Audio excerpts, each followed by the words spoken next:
So बच्चों, let's read this question. So this question says, an identical cubes, each of mass m and length l, are lying on a floor. If the cubes are to be arranged as one over the other in a vertical stack, then the total work done to be. ठीक, कितना आपको total work done करना पड़ेगा वो बताना है. Alright, क्या बताना है आपको? टोटल वर्क डन यहाँ पर कैलकुलेट करके बताना है. तो चलिए बच्चों, देखिए यहाँ पर से इस क्वेश्चन का की कॉन्सेप्ट आप क्या लिख लीजिए, वर्क डन बताना है आपको. वर्क डन किसके इक्वल होगा? चेंज इन पोटेंशियल एनर्जी के इक्वल होगा. ठीक है, तो इस क्वेश्चन का की कॉन्सेप्ट ना बच्चों वर्क डन लिख लीजिए. क्या लिख लीजिए? Work done. This will be the key concept of this question. ये क्या होगा?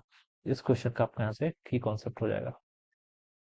ठीक है, वर्क डन. ठीक है, अब क्या बोल रखा है? देखिए, N identical cubes each of mass M and length are lying on a floor. ठीक है, एन आइडेंटिकल एक क्यूब ये है जैसे मान लीजिए. ठीक है, ऐसा यहाँ पर आपके बहुत सारे क्यूब्स हैं. ठीक है, एन नंबर ऑफ क्यूब्स हैं. कितने टोटल?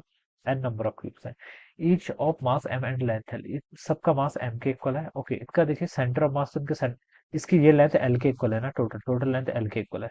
तो इसका देखिए सेंटर ऑफ मास कितने डिस्टेंस पर होगा? L/2 हाइट पर होगा फ्रॉम द अर्थ सरफेस. ठीक है, देखिए अर्थ की सरफेस को ना हम जीरो पोटेंशियल एनर्जी या फिर रेफरेंस लेवल मान लीजिए. ठीक है, जिसके रिस्पेक्ट में आप क्या करेंगे? पोटेंशियल एनर्जी कैलकुलेट करेंगे. ये आपकी मान लीजिए अर्थ की ऐसा सरफेस है. ठीक है, इस सरफेस पर आपके बहुत सारे क्या रखे हुए हैं? क्यूब रखे हुए हैं. ठीक है, और इसके रेफरेंस में पोटेंशियल एनर्जी जीरो है. तो हम L/2 हाइट ऊपर जाएंगे तो इसकी हर क्यूब की पोटेंशियल, एक क्यूब की पोटेंशियल एनर्जी कितनी होगी? देखिए, इसका मास एम है. कहाँ पर सेंटर्ड है? सेंटर पर. ठीक है, उसकी हाइट ग्राउंड से कितनी है? L/2 के इक्वल, क्योंकि टोटल लेंथ एल के इक्वल है. तो एक क्यूब की जो पोटेंशियल एनर्जी होगी वो कितनी हो जाएगी? यहाँ से mg/L/2 के इक्वल. ठीक है, और ऐसे ही एक नहीं, एन नंबर ऑफ क्यूब्स हैं. ठीक है, तो टोटल कितनी जाएगी आपकी? N times mg/L/2.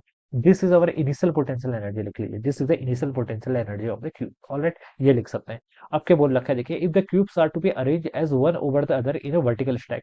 अगर क्यूब को मैं इस तरीके से रख रहा हूँ, जैसे एक क्यूब है. ठीक है, उसके ऊपर आपने एक क्यूब और रख लिया. ठीक है, ऐसे करते करते हम क्या बना रहे हैं कि एक स्टैक बना रहे हैं. ठीक है, ऐसे देखिए आपने क्या कर लिया, कितने टोटल सभी को रखना है ना, तो टोटल एन क्यूब्स हो जाएंगे. ठीक है, एक क्यूब की लेंथ एन एल के इक्वल थी, तो टोटल इसकी पूरी लेंथ कितनी हो जाएगी आपकी?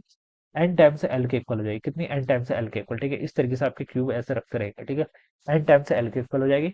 तो जो इसका सेंटर ऑफ मास होगा पूरे सिस्टम का, वो कहाँ पर लाई करेगा? NL/2 पर. ठीक है, जैसे यहाँ पर मान लेता है, तो इसकी लेंथ कितनी हो जाएगी आपकी? NL/2 के इक्वल. ठीक है, और टोटल एक क्यूब का मास एम है. टोटल कितने क्यूब हो गए? Mn. तो टोटल मास आपका m इंटू एन के इक्वल हो जाएगा. सॉरी, स्मॉल एन है ना, स्मॉल एन इंटू एम के इक्वल हो जाएगा. This will be the total mass. ठीक है, टोटल एन है, आइडेंटिकल है, और एक का मास, तो ये आपका टोटल मास हो जाएगा. तो this is the initial potential energy. Final potential energy देखिए कितनी हो जाएगी? फाइनल पोटेंशियल एनर्जी आप लिख सकते हैं टोटल मास, वो तो आपका एन इंटू एम के इक्वल हो गया, इंटू जी इंटू आपकी हाइट. पोटेंशियल एनर्जी mgs से रिप्रेजेंट करता है ना. हाइट कितनी हो जाएगी? देखिए, पूरे क्यूब का जो सिस्टम है उसका centre of mass NL/2 length पर होगा, तो उसको आप NL/2 लिख लीजिए यहाँ से. ऑलराइट, तो ये वैल्यू हो जाएगी देखिए आपकी कितनी? n² mgl/2 के. ठीक है, this is the final potential energy. ये क्या हो जाएगी आपकी? Final potential energy. ऑलराइट, तो आपको वर्क डन बताना है. तो बच्चों देखिए, वर्क डन किसके इक्वल होगा? यहाँ पर से आप इन दोनों को कर लीजिए बच्चों, सब्ट्रैक्ट कर लीजिए. फाइनल माइनस इनिशियल कर लीजिए, तो कितना होगा आपका?